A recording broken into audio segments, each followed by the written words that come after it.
All right, no further ado, I'd like to introduce someone who's running for Congress in the 6th District. And I've known this gentleman for quite some time. A couple of years he spoke here once before. Please give a big hand for Ernesto Cullari. Thank you. I feel like we've known each other for a long time. Do you remember 2009? Tax Day, Belmar, rain was sideways. We were all strangers then. Were we not strangers? We had our signs, we were singing, we were part rage and part joy. Part rage because we felt the oppressive nature of federal government looming over us. Part joy because it was like, for the first time in our lives, the first time in a very long time, that we felt we had a community of lovers of freedom. Am I right? That day I stood in the rain with you before there was really any such thing as the Tea Party. And that night I was so excited, me and my buddies, that we drove up to New York City. And we stood, and I don't even remember the name of the park. There had to be 20, 30,000 people there. And of course the mainstream media reported it as 5,000. It's City Hall Park, I think it was. And City Hall Park is 50,000 square feet. If you look, it's actually, it might be 20 and then 20 on the sides. At any rate, the place was packed inside and outside the park. There was no way there was 5,000 people there. It was definitely 20, 30,000 people. And they underreported our numbers on purpose. Because when we are organized with our passion, we're forced to be reckoned with. So I was with you then. I was a writer for the Tri-City News, the most liberal newspaper outside of Berkeley, California.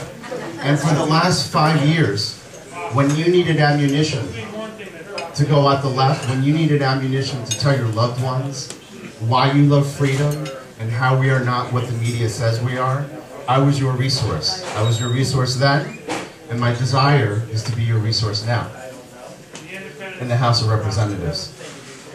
I spoke before you as a writer at first, and then I came back, I would say sometime during 2010, and I spoke to you about my mother's orphanage. Do you guys remember that? And I said it was important, and I said to bring younger and younger people in to the Tea Party. Right? Remember that conversation? We talked about how if we want to appeal to the left, that we have to meet them on even ground. And even ground for the left is not government. It's outside of government.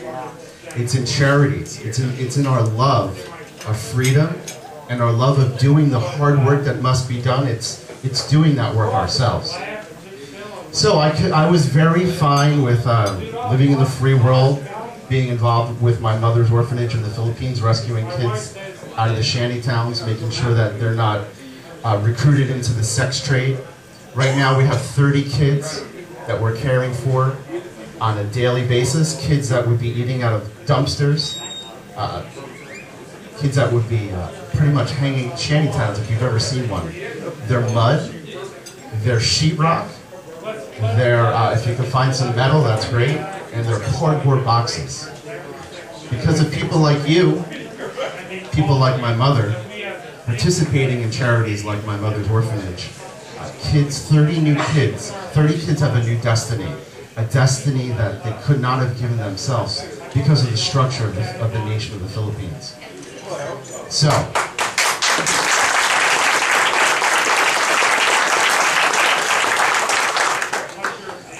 So, recently, people from the Tea Party, people from my community said to me, when I was dancing Argentine tango with a beautiful woman one night, they called me up on the telephone.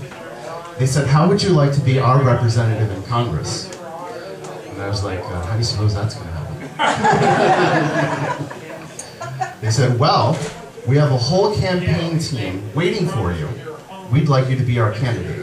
Well, I have to tell you something.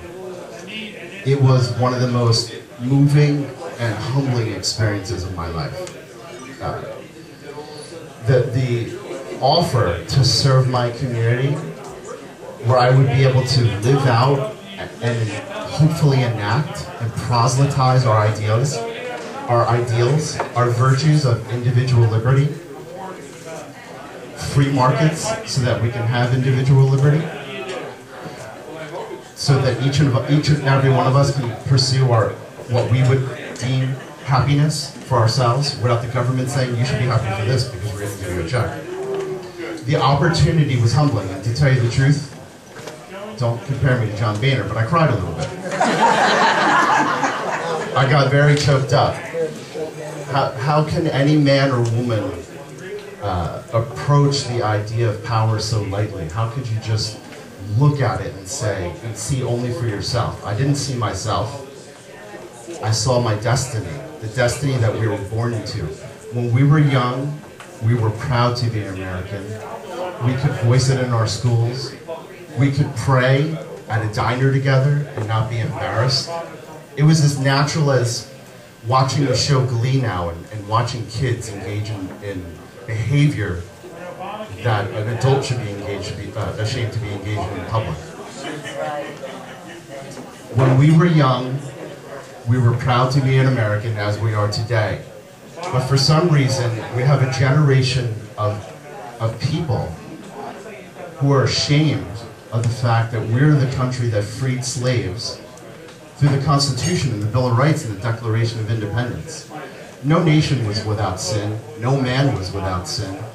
Only in America can you have a people who know that their liberty they have and they possess because it was imputed to them by God. Amen. Right? Amen.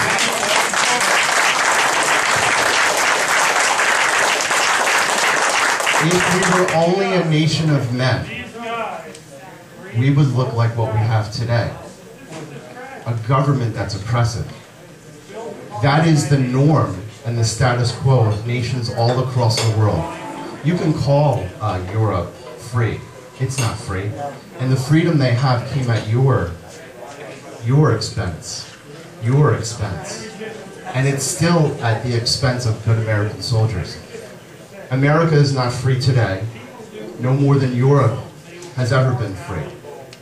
But yet we were born free men. And unless we send people that are conservatives, who understand that they're not going to Congress to write laws, but rather to preserve the Constitution,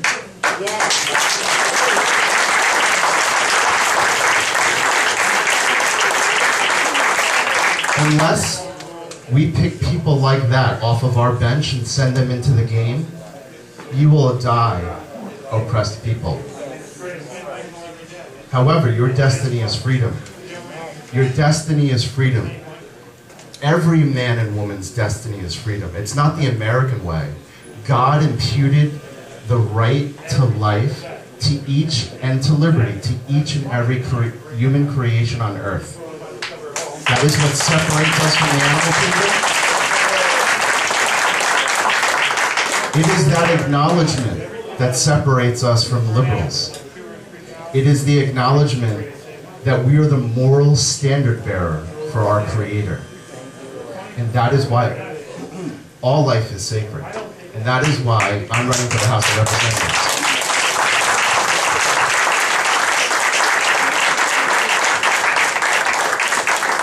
So I came here today as sort of a homecoming.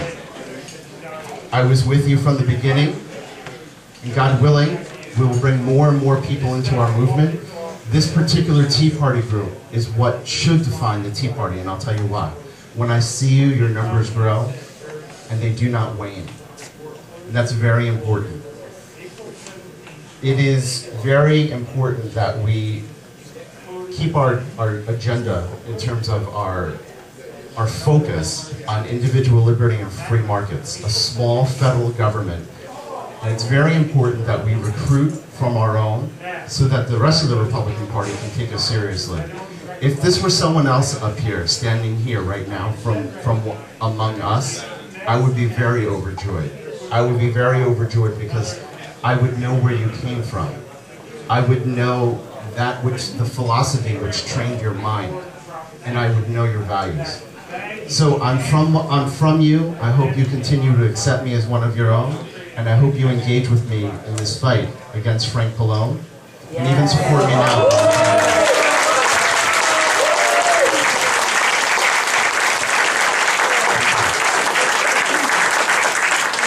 So we need volunteers, we need fellow soldiers to go out who are willing to talk about free markets, freedom of the individual, how liberty is imputed to us by our God and our Creator.